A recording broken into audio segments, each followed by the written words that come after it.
Opening day is here. The Yankees are coming to town. That's right. They're coming to visit their dad this weekend for opening day. And we've got a legend with us, Scrap Iron. Phil Garner is going to join us, talk about the Astros, the days of old, and what he sees Joe Espada doing with his new team. Let's get going right now. Jainer Diaz, this is Locked On Astros.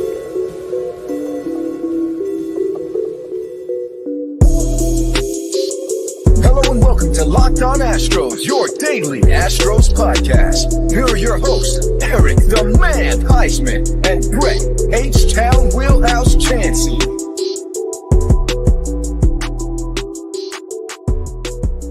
We are Locked On Houston Astros, and we hope that you join us for a daily Locked On Astros podcast. My name is Eric Huysman. You can catch me on X at Eric Talkstros. Find the show at Locked On Astros, your team every day. Thank you for making Locked On Astros podcast your first listen every day. Whether it's on YouTube, go and subscribe to us. Go and make us your first listen.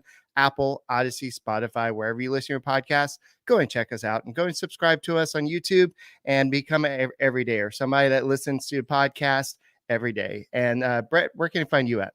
They can find me at H-Town Wheelhouse on X, Instagram, and TikTok. They can find me at Stros411 on X, Instagram, and Facebook. Always positive, always Stros. And we got a legend here. We got somebody that a lot of Astros fans might recognize, Phil Scrap Iron Garner down here. So how are you doing down there? I'm doing well, thank you. All right. So thank you for coming on the Locked On Astros podcast. I know opening day is big for Astros fans. It's big for the players.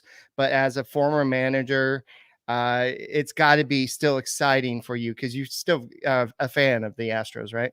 Oh, I definitely am. Actually, I had when I retired, I'd kind of taken a sabbatical from baseball, and then I happened to watch a game one day, and when Altuve was just a freshman player, and I got so excited watching him play that I've become a fan again. He really excites me. I enjoy watching him play, and because of him, now I'm back in full, all in on watching the Astros. I enjoy watching them. I've become a fan of all of the players. They've had a tremendous run, and you're exactly right. I think that my biological clock or calendar goes on the baseball season. So if you ask most baseball people who've been in it for their life, like I had, the spring training is always a fun time, and it always is, good fun until you get down to the last week, and then you get antsy to go, and then you go to opening day, and there's opening day is always fun. Maybe the only thing that surpasses it is when you play in the World Series, but it's always fun to play an opening day because, people say the old sayings, hope springs eternal in the spring. And so everybody's thinking they got a chance to win. Here in Houston, we've become accustomed to winning, so we expect to win when opening day starts. So it's a fun time. It's always enjoyable. I have good friends that I play golf with, and they kind of go into a funk in the off season in this period when there's no baseball to watch. They kind of get all bent out of shape. So, opening day. And we really want to hear your take on some certain things. And later on, you had mentioned Altuve. I want to talk about Altuve, Biggio, and Bagwell, who I believe, and I don't think anyone would argue with me on this, are probably the three greatest Astros in this club's history. But looking at this current run, like you mentioned with the Astros, are there any teams you were a part of that you can draw similarities from? Now, I mean, obviously this 7-year run is unique to the club and its history, but you saw successful ball clubs. You've seen Houston put together near championship seasons. And do you have any guys that you played with or crews that you were that you managed that you're like, they remind me a lot of these guys? Well, I played on. I had the luxury of playing on a couple of winning teams. I was with the Oakland A's as a rookie. They won the division for the fourth time and didn't make it to the World Series. We got beat by Cincinnati. You might remember the old show Carlton Fisk hitting a home run and he's waving it fair, as he's standing in the box. Well, that was my freshman year, my rookie year. And so, but playing with those guys, similarities were that there's this undercurrent of that you've got one thing to do, and that's win. If you don't win, everybody's disappointed. Everybody's crushed by not winning. So it's a mindset that's different from any other team I'd been on, with the exception of the Pittsburgh Pirates. Now, that team, we went on to win the World Series. I was more of an integral part of that with the Pirates. There are some similarities, but still difficulties or differences. And I think the biggest difference is the Oakland A's. It was an unusual team. You talk about the kangaroo courts. Everybody's heard about kangaroo courts. Every night was a kangaroo court with the Oakland A's. If you made a foolish play on the field, they absolutely would beat you to death. And the modern day player, from what I can understand, might have cried and gone home and quit playing because you couldn't handle the abuse that these guys would give you. Now, it was funny. There was a humor undertone to a lot of it, but it was cruel if you made a base running mistake. For example, Raleigh Fingers, the Hall of Fame reliever that we had, he was so funny. You get on the bus, and it would be like everybody would just pound on you, and Raleigh would lead the way. And the comments were you had to laugh if you weren't beat up so bad. So there was this self policing that went on, and we did the same thing in Pittsburgh. And right. I don't know enough about the inner workings of the Astros, but I sense there's a little bit of that going on. And when we had Bagwell Biggio, those two sort of monitored the club that way. They kept things under control. And I think probably the theme is that you have this great leadership that would probably put all the clubs together. You'd say every club had their true leaders. Now, on this club, it looks like Bregman's probably a solid leader. I think, right. Verlander helps with the pitching staff and pitches on. Although I think most times baseball people would say that your true leaders come from the guys that are on the field every day. Is not to slight your pitchers, because you need guys like Roger Clemens and Roy Oswald on your staff too that hold your staff together. But the real leaders are probably everyday players. So I think that Altuve is a guy that certainly steps up as a leadership role. But it looks like they have that same thing going on, that there's a sense of, we don't make mistakes, we don't foolish mistakes. We have fun playing, we play hard, but we monitor what we do, and we're going to call anybody on the carpet that makes a mistake. That's awesome. I know we keep on saying it's not our money, but Alex Bregman, you mentioned, is a big part of this team. He's been part of the 7 straight ALCSs. How big a part of this team and the success as a former manager do you think Alex Bregman is? And do you think the Astros really need to try to bring him back next year? I think the Astros will try to bring him back. I'll let me qualify that by saying I don't have any inside information. It's just what my personal experience. I think that they would like to sign him. You do have to look at the bigger picture, and this is where a lot of fans I don't think really understand.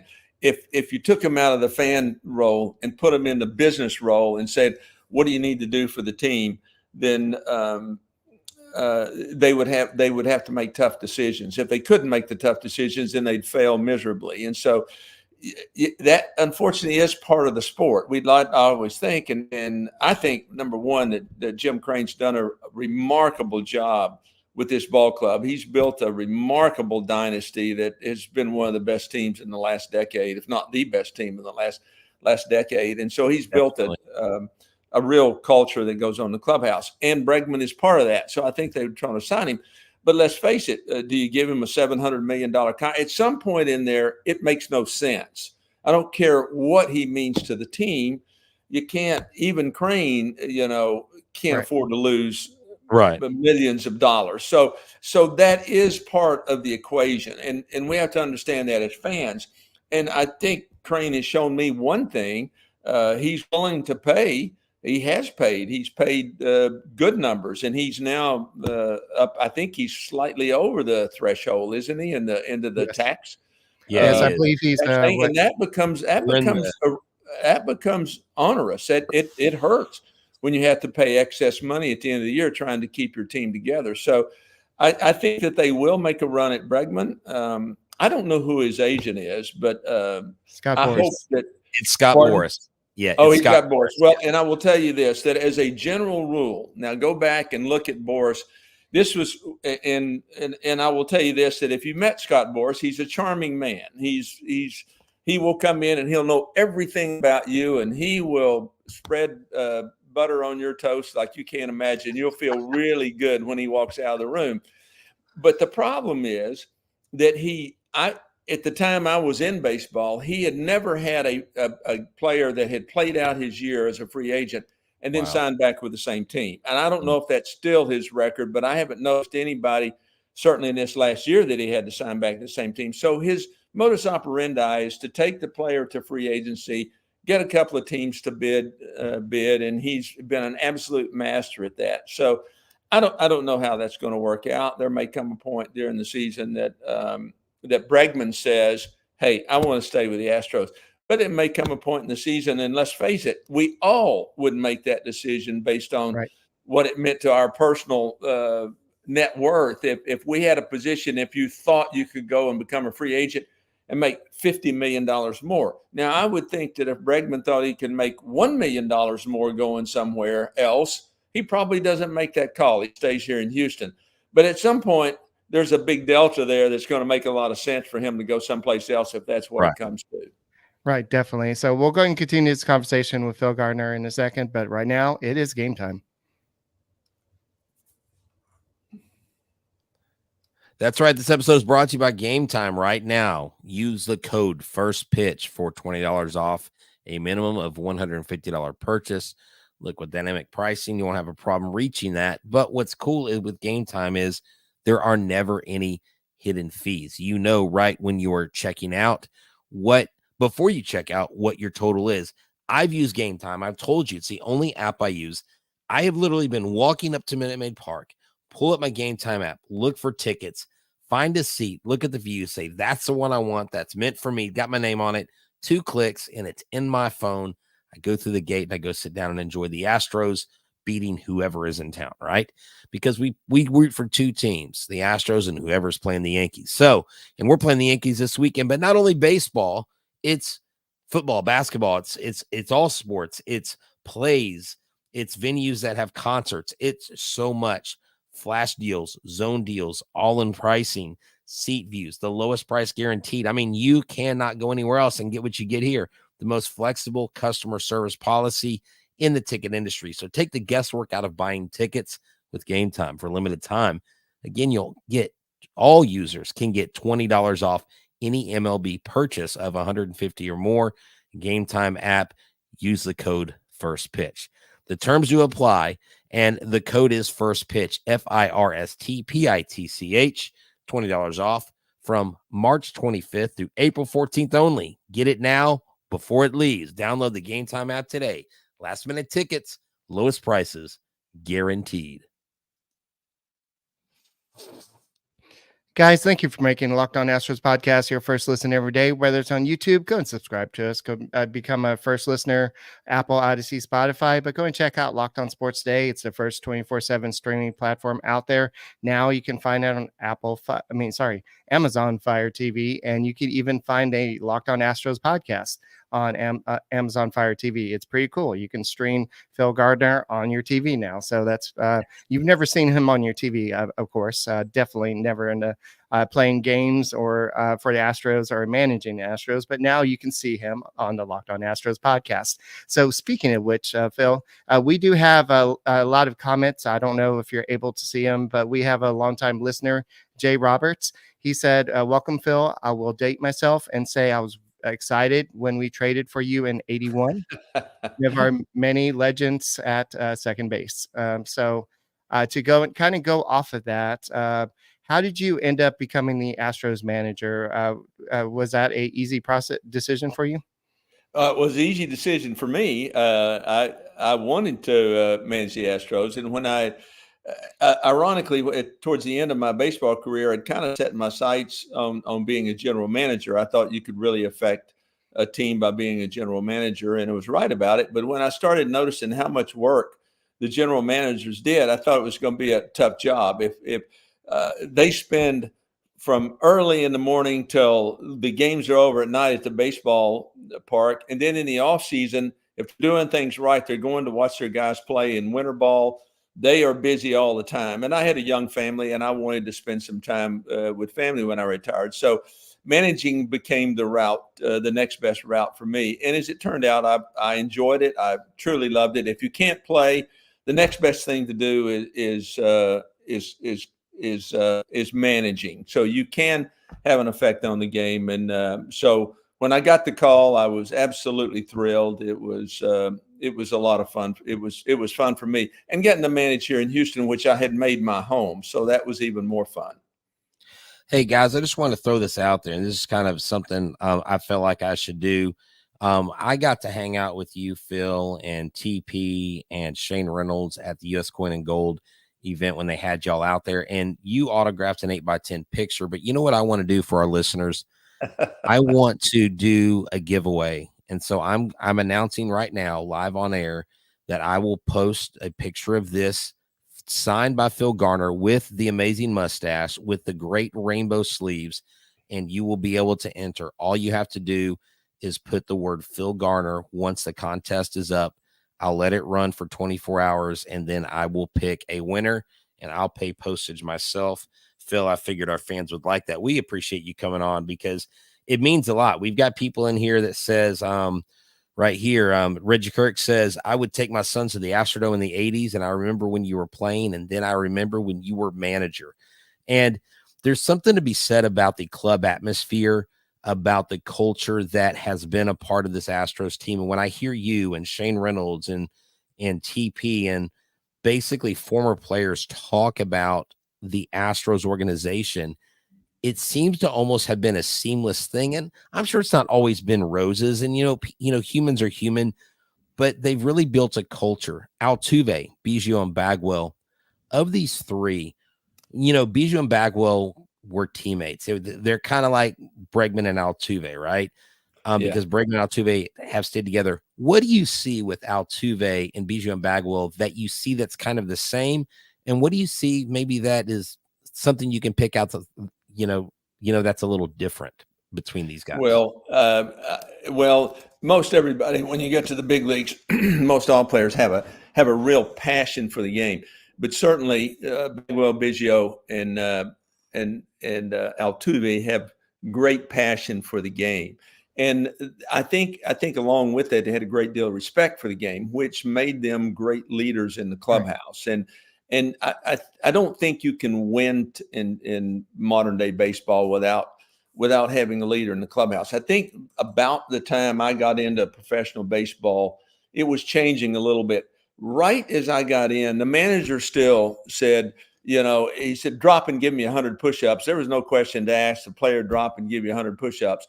He'd pull you out of the game. Nobody said anything. It started to change in the mid 70s to where the players started to fire back. And so the managers had to sort of learn a different way of managing teams. And what evolved from that is you had to have strong players that bought into what you were trying to sell as a manager. And that's where Bagwell, Altuve, Biggio all come in. They all want to win. If they see that coming from a manager, they see that a manager is managing the game with no fear, that he's trying to manage the game to win, that he's not giving in to any one particular player's desires. I think that most players buy into that. I'll give you one example. In Biggio's case, when I came in, Biggio is one of those guys who is dead set on playing every day. And I told Biggio that that on occasion that when he had his last at bat, I had figured out how many at bats it was going to take Biggio to get to 3,000 hits. It's a pretty good guess. You can guess on the way he's always hit, and that's the way he was going to hit. So I knew how many at bats, and I would never take him out of a game in most circumstances if I was going to cost him a bat, I'd leave him in the game. But if we had a 10-run lead and it's the 7th inning, I might take him out of the game. And I told him when he was playing the outfield on one situation, I said, and there may be a time I might take you out in defense because your normal position is second base, and Jeff Kent was playing second base, and he was playing in the outfield. So fast forward about a month, and I took him out of the game in the 8th inning. And the next day he came into my office, and Biggio wasn't normally at the ballpark at 1 o'clock. He always came in early, but not usually that early. He comes into my office and he says, "Did you take me out of the game to rest me, or was it for defense?" And oh boy, I'm thinking in my mind, if I lose Biggio, I could lose the team here, and I'm a young manager on the team. So I think in all these cases, it's better to be honest. And I said, in this case, I took you out for defense. He said, okay. He turned around and walked out, and he never said another word, but he never did slow down. He never once, did you ever know? I mean, he played the game as hard the next day he was going to play, even though that disappointed him and it hurt him. And so that's why Biggio for me is a special Hall of Famer. Bagwell's in that same mode, and so is Altuve. And those guys are special. They put themselves, they let the team be first, and they put themselves and say, how can I make the team better? And that's what they do. And so I think those guys are all special. They're Hall of Fame players, and they are special people. They're special mindsets, they're special talent, and they're special people. That's awesome. I love hearing that. Don't you, Eric? Yeah. The cool thing is that it is a real prize when we get someone like Phil Garner, and that makes me think we got to talk about Prize Picks, Eric, because I've had a blast with Prize Picks. The tournament is here, so let me tell our listeners about that today. Hey there, Prize Picks is here. Download the app today and use the code LOCKEDONMLB for a first deposit match of up to $100. That's right. America's #1 fantasy sports app has got you moving. Turn your hoops knowledge into serious cash. It doesn't matter if your bracket is busted because you can still bet on all of the hoops action, especially the University of Houston Cougars, who face the Blue Devils of Duke. That's right. The former Krzyzewski team and team of current top prospect Joey Loperfido, who took the Duke Blue Devils to their first ACC title. And look, you can go in and you can play with people like Oh, that's not on the thing. You can play with guys like Meek Mill and Sugar Shane O'Malley. He's a real kind of dude. And so check it out. It even offers injury insurance so that your entries stay in play, even if one of your players gets injured. For basketball games, you have a player who exits the game in the first half and does not return in the second. The player projection won't count against you, and the rest of your entry stays live.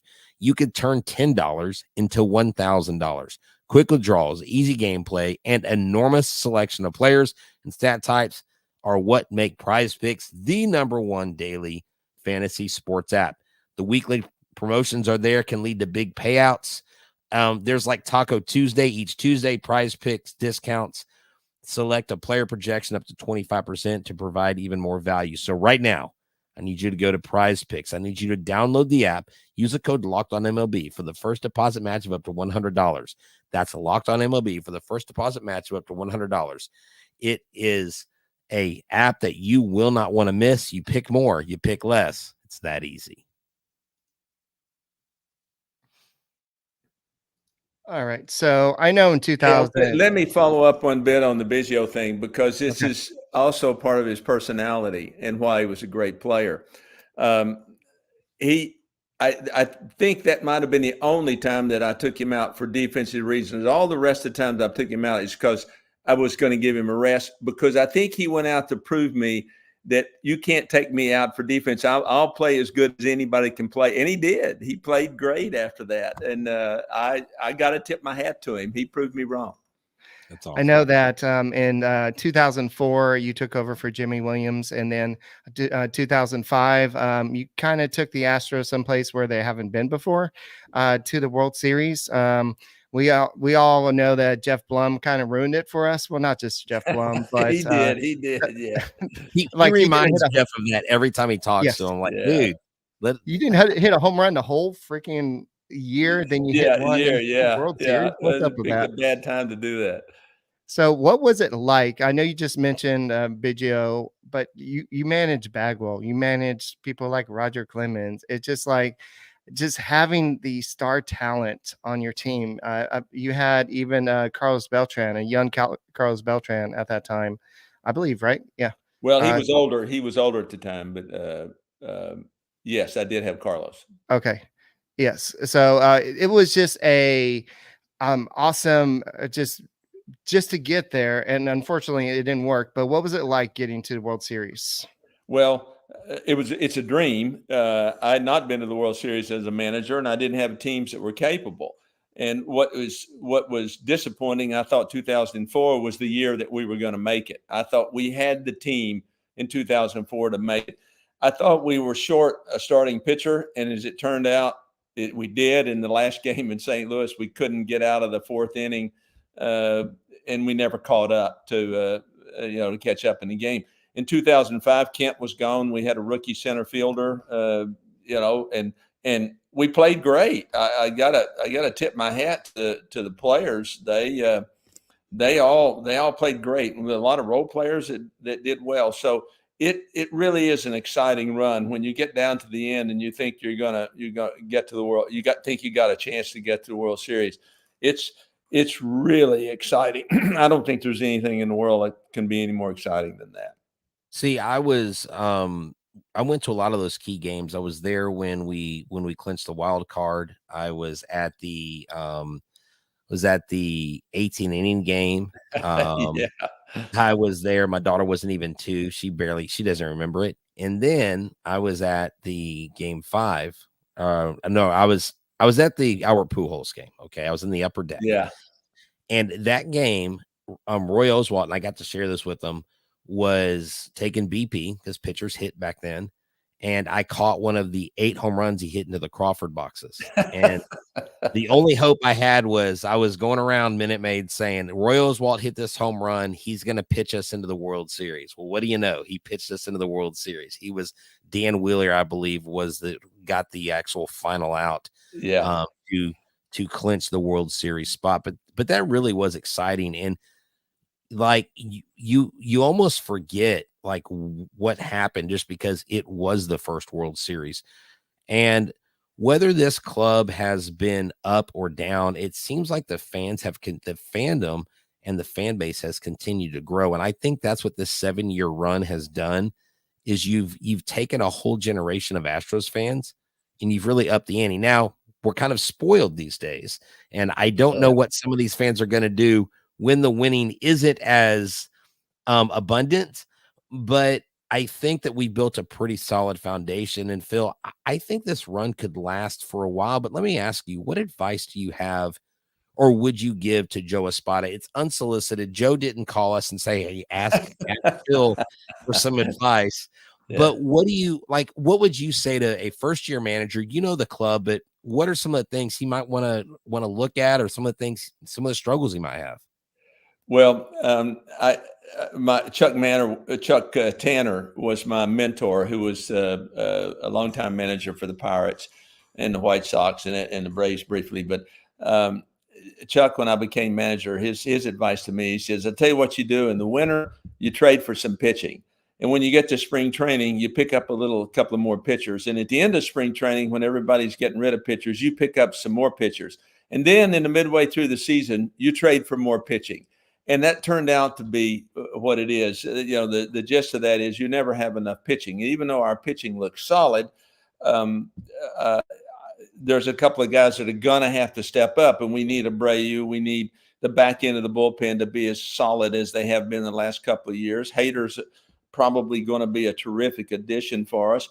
But Montero's got to step up because that middle guy becomes the guy that gets overlooked a lot of time. One reason is nobody in baseball wants to pay a lot of money for those middle relief guys, but those guys become your transition between 5th and 6th inning to get you to 7, 8, 9 lockdown. And so we've got 7, 8, 9 lockdown, but we need that transition in there. And those few games that may get out of hand right through there, what can cost you the pennant. So a guy like Montero for me is going to be critical. I like to see him come back and have a good, solid year. And I think that's going to be important. So my first advice is to monitor that pitching closely. And, he's going to start off the season with a couple of key guys on the disabled list.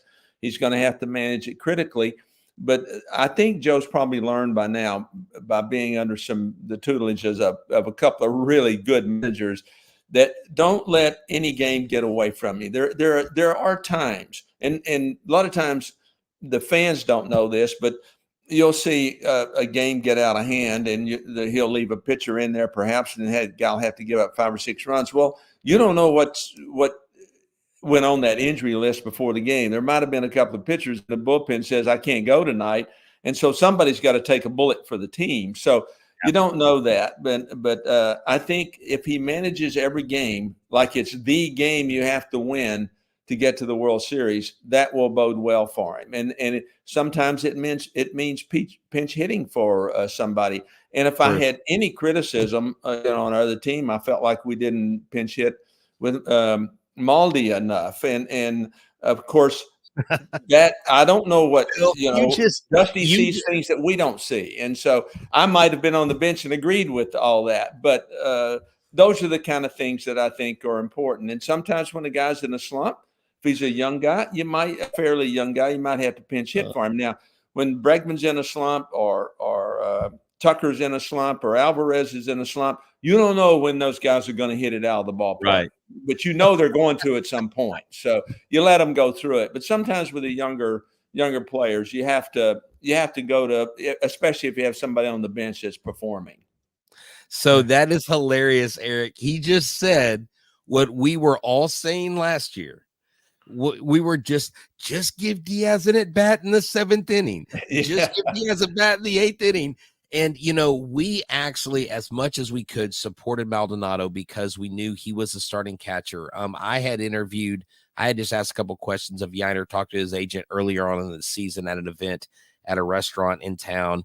And, he said, look, Maldonado and Diaz are like professor and student, and Diaz respects Maldonado. Of course, Diaz wants to play more, but he wasn't going to buck the system. And there is such a thing as a pecking order, I think, in veteranship in baseball. Now, do you mind sticking around for a few more minutes? Because I think our people are enjoying this conversation. Because typically we stop at 32 minutes. We need to talk about that whole thing about catchers and pitching too. That's another little thing that's important. Definitely. It's critical. Definitely. All right. So before we get to the catching and pitching, there's been a lot of changes with baseball. The pitch clock, the larger bases. Do you agree with? I know it's not an insult, but I know you're old school mind because you played in old days.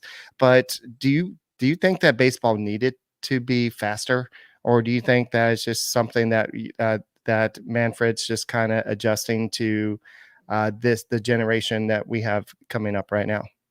Yeah, I think marketing studies show that we're not attracting enough young people that we'd like to. And part and parcel of that is because they view it as a slow game. And so I think the impetus for putting the pitch clock in, for making bases a little bit bigger is to get people to steal. My problem, I don't have a problem with the pitch clock. Everybody will adjust to that. By next year, it'll flow and people won't even really realize that it's been done. Larger bases is a little bit different because one of the things that's so unique about baseball is everybody loves the stats in baseball, and it's relative from one era to the other. So we compare Babe Ruth's era to the modern day era when we talk about home runs. We compare different areas with stolen bases. So when you make it easier to steal the bases, you sort of degrade the statistical comparisons a little bit when you change that kind of dynamics for me.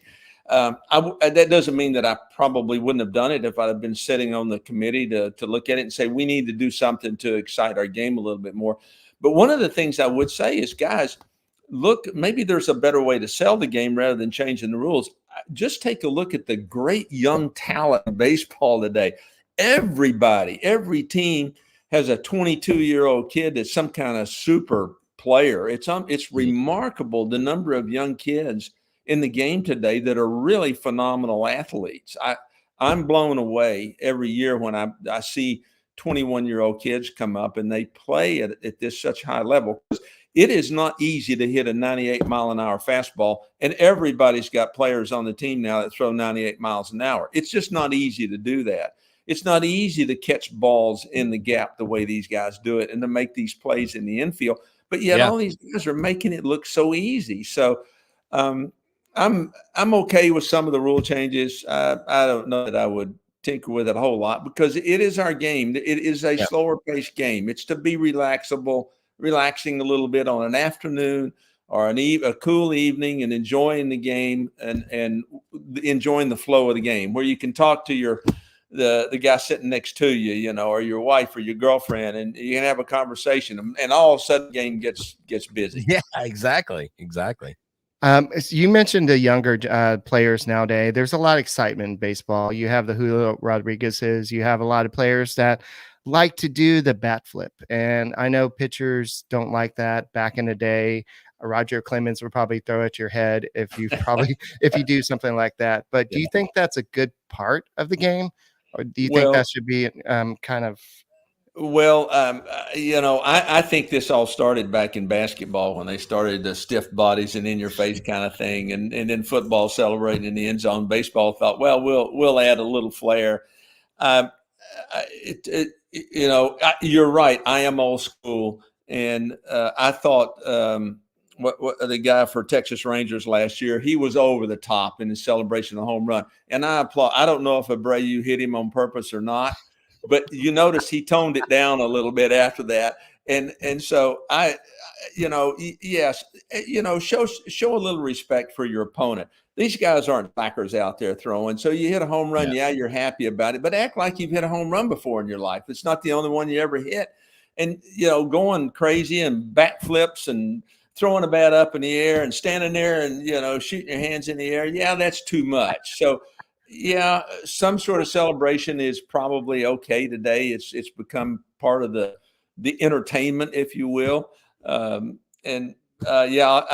as an old school guy, I'll have to live with it a little bit. My tendency would be to hit everybody if they started showing off the plate and say, "Look, I'm out here too. I don't stand out here and, you know, do all kinds of antics when I strike you out. So just go sit down, run around the bases and go sit down and act like you've hit another home run before in your life." So. Phil, you would have the most 4-inning starts in Major League history because you up so quick. But you know, it's funny, and I remember Terry Poole sharing this story with me. He said at this event, he said they were in the dugout with Nolan Ryan. It was Nolan Ryan, him, and Craig. And I forget, I don't know why Craig was on the bench, but Craig was there. And Lenny Dykstra gets up to hit. He's leading off, and Lenny Dykstra hits a home run. And Lenny Dykstra just, I don't know, was this you that told me this, or was this Terry Poole? It wasn't me. Okay. So Lenny, but I could have told you the story. So Lenny hits a home run, and he just watches it, and then he jogs around the bases. And Nolan apparently looked at the guys in the dugout because he pitched the next night, and he said, "This ends tomorrow night, boys." And Lenny Dykes with the first pitch, Nolan Ryan puts a 94-mile-an-hour fastball right in his rib cage. Yeah. Drops Dykstra. Dykstra gets up almost like he's going to charge. He said Nolan didn't step. He just kind of leaned a little bit, and Dykstra tipped his helmet. Nolan Ryan tipped his hat, and he went to first base. And he said Lenny did never do that again. And that was the thing. And that is a different day and time. And I remember when Fernando Tatis, his rookie year, you know, he does a little jump skip. And now you got Jazz Chisholm who does a little like he's doing a layup. You know, to me at times it's kind of fun, but my thing is if you're willing to do that, you've got to be willing to face the consequences. If it does have a hot head, you can't just cry foul because you're showing somebody up. And that's really what it comes down to. And so that's probably got to be tough too, as a manager, to manage that. I'm sure managing now is tougher with the egos and stuff than it was back then. But Jackson Merrill, I don't know if you've heard of this kid, 20 years old.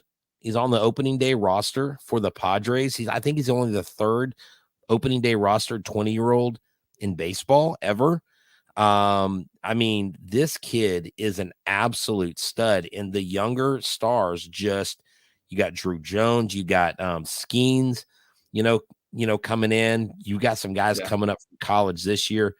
It's really cool. And I remember Mike Stanton mentioned this. He goes, we never talked about spin rate. We didn't even know what that was. And, you guys didn't talk about launch angle. And I'll Bagwell's share the this. same. Yeah. Well, and I want Eric to get back to what he was going to say earlier, or I want to talk about pitchers and catchers. But I asked Jose Cruz at a Rice game this year. I introduced him to my son, and we were talking, me, Jose, and Enrique. And I said, Jose, I've always wanted to ask you this. If you were to have a career in Minute Maid Park, would you have had a lot more home runs? And he goes, shoot, man. He goes, I would have had like 1,000 home runs. He goes, Yeah, that's it true. was so hard to hit home runs in that ballpark. It was true. Actually, I was in spring training a couple of years ago at the invitation of AJ, and I specifically wanted to kind of look at all this stuff they're talking about, launch angle and spin rate. And yeah, they do look at spin rate when they evaluate pitchers, but they're not so much teaching it as in the sense that they, anybody that throws a slider or a curveball, your spin is going to determine how well it is, how sharp it breaks, how late it breaks. So you're trying to create that spin rate. It's just that's a little bit of different terminology. But as far as the launch angle goes, the Astros swear they don't teach that. And I've been, I've got a 10-year-old grandson that plays baseball, and a lot of these kids in 10 years old and 11 and 12, they want to try to create a launch angle. Well, some of that is a little overdone, and it can be a little dangerous as far as I'm concerned. One of the things in our day was you wanted to create backspin on the ball because it carried better. So you wanted to have a little more of a level swing to slightly down, although you didn't actually do that. If you looked at super slow-mo, there's always a slight up part of the swing right before contact.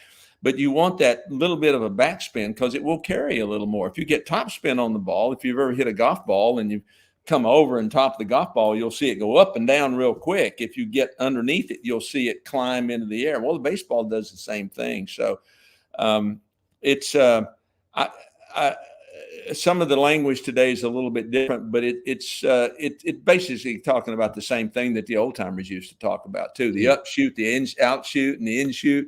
Always, sinkers, sailors, sliders, the same thing, except they threw a little more spitballs than they do today. So looking at Biggio, he got his 3,000 hits. He's in the Hall of Fame. Altuve, he's likely on that same pace. How would you compare the two players? Because I think this is something as Astros fans we tend to do. They're both, Altuve is likely to go to Hall of Fame, hopefully, but with his, is he likely going to, you said you were able to predict when Biggio was going to get his 3,000 hits. Do you think that Altuve will be able to do it? And do you think, how do they compare? Actually, I think Altuve will. And I actually said it 10 years ago that Altuve was going to end up being 3,000 hit guy and going to be in the Hall of Fame, but or not 10, about when he first came to the big leagues, because he's just a hit.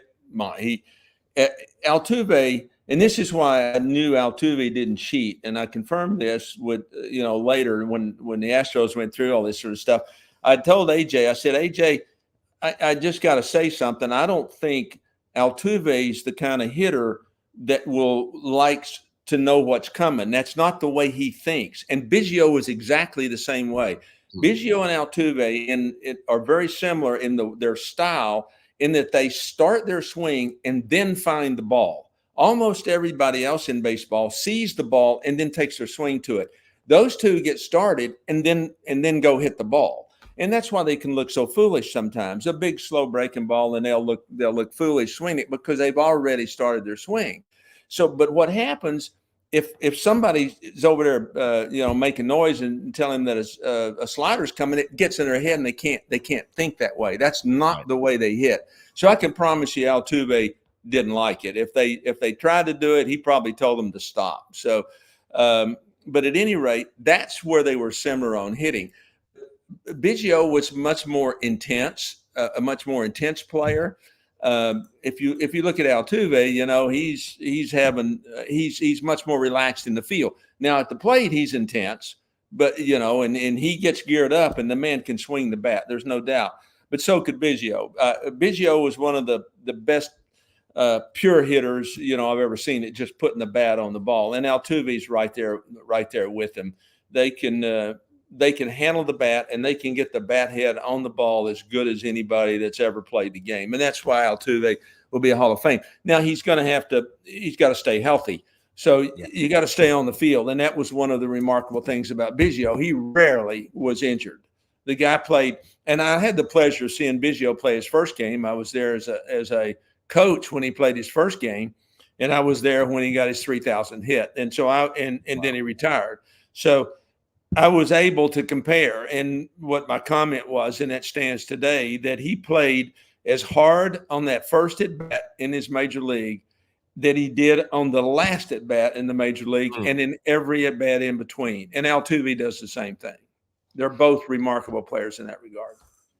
Yeah, I agree with you. And it feels like Altuve is just he's just a one of a kind. And from being turned away the first time of the tryout and for him coming back, his whole story.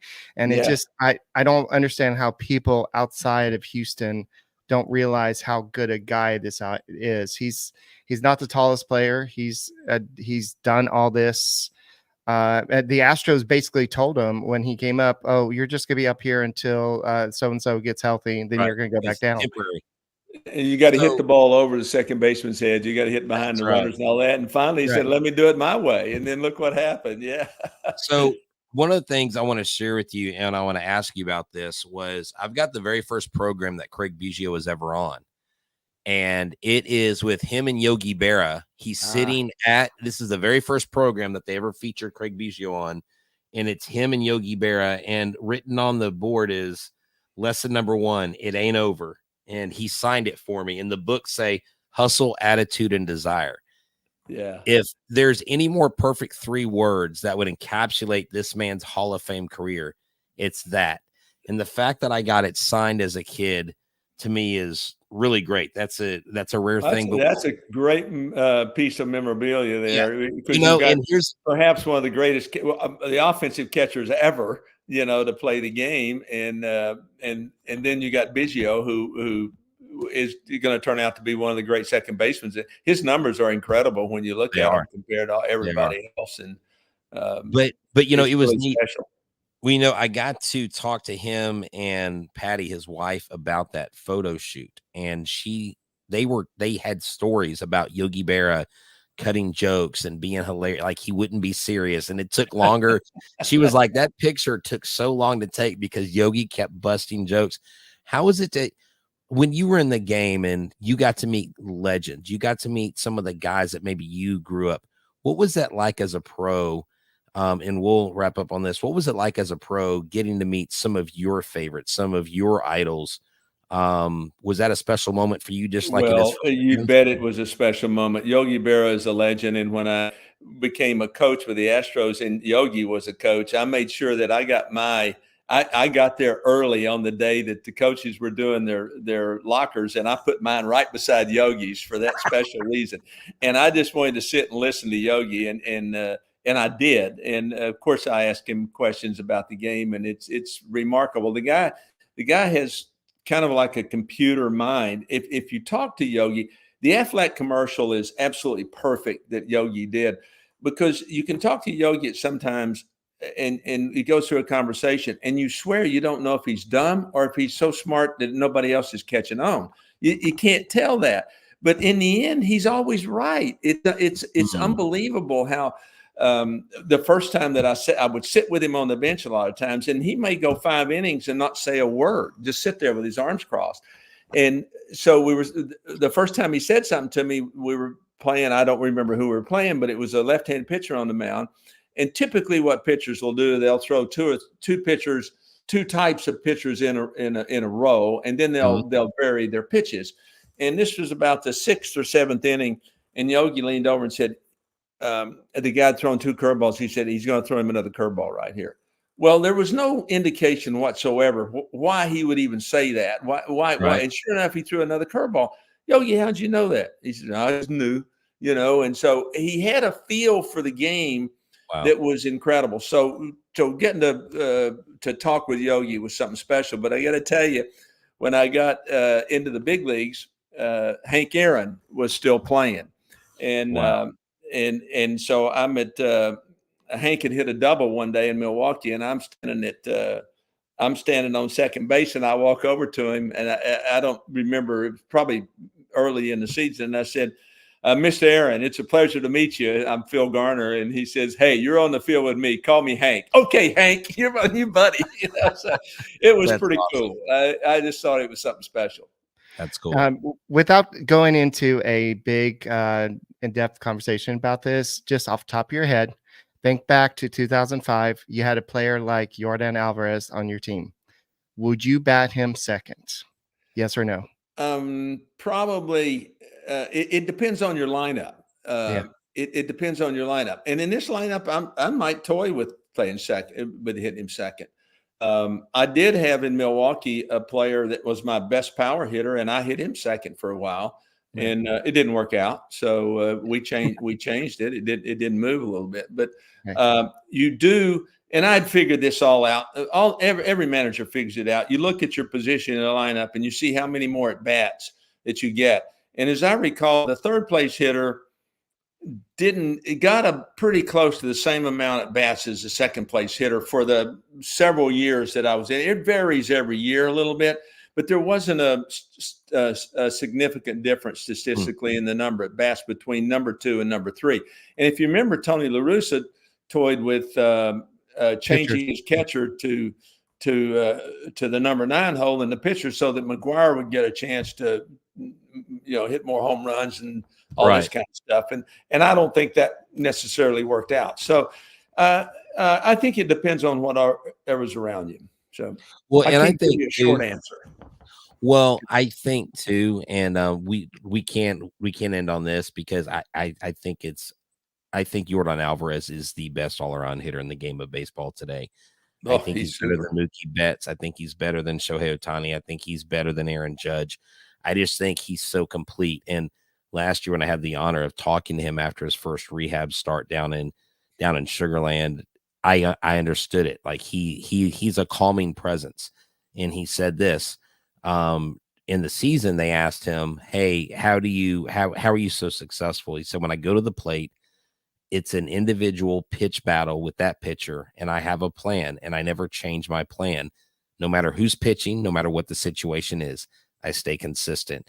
And that's got to be the hardest thing to do for a baseball player, because baseball players are always trying to press, always trying to get an extra hit, and working on something. And so, I just want to tip my hat to you, Phil. I thank you so much. I appreciate when I met you. It was great seeing you interact with the fans. Genuine.